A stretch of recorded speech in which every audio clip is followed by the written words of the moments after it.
Well, hey everyone, welcome to Community Group. Hope you're having a good day. I'm Ranjo. This is your Community Group video. And as we get started, I just want to take a second to thank you. Thank you for coming out tonight, for being part of our community, and for choosing to grow with us. So this Sunday we continued in our series called Choices, and we looked at Luke chapter 13 verses 1 to 9. And for more, here's Dylan with your 90-second sermon recap. Hello Vineyard Church, and welcome to Community Group. I'm here this week with your sermon recap. So this Sunday, we're still continuing the series called The Choice, and this Sunday Jason talked about making right choices in a timely manner. He talked about the parable that Jesus told in Luke about the fig tree that was no longer producing fruit.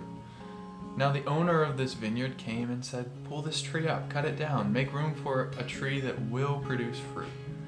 And the gardener said, "Give it one more year. Have patience, and I'll take care of it. I'll try to restore it, and I'll see if I can have it produce fruit next year." Jason pointed out that these two figures kind of represent two facets of God's character, God's own nature. On the one hand, God does want to save and restore everybody. He wants to bring us back into relationship with Him so that we can make right choices and we can produce good fruit. That's the gardener. But there's also the owner. There's also this desire in God to set things right, to have actions be given appropriate judgment, appropriate consequences. There's a desire for justice, for proper desert in God, and that's the owner. He says if they're not going to make right choices, then make room for somebody that will. Jason pointed out that we live in that extra year. God, through His Son, gave us this extra year, gave us this Spirit to restore us, to cultivate us, to allow us to make proper choices, to allow us to come back into relationship with God, and to allow us to produce good fruit. But that isn't the only part of God's character. God does desire for justice and judgment, and there will be a time when we are given appropriate recompense for our actions. So Jason's main point was make the right choice in the time that you've been given.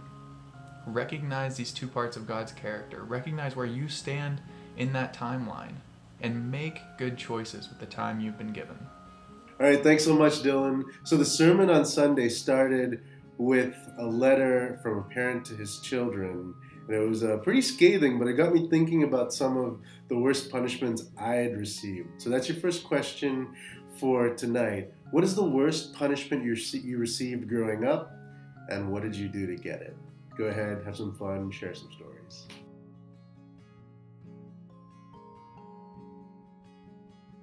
So your second question for today has to do with the big idea of the sermon. Make the right choice in the time you've been given.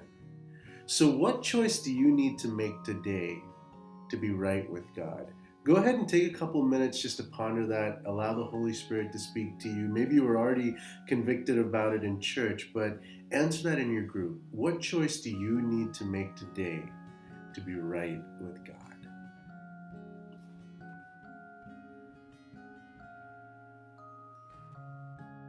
Finally, your last question for tonight is, what is one action step you can take towards making that right choice this week? What is one action step you can take this week towards making that choice? All right, let that question lead into prayer. Hope you guys have a great time. God bless.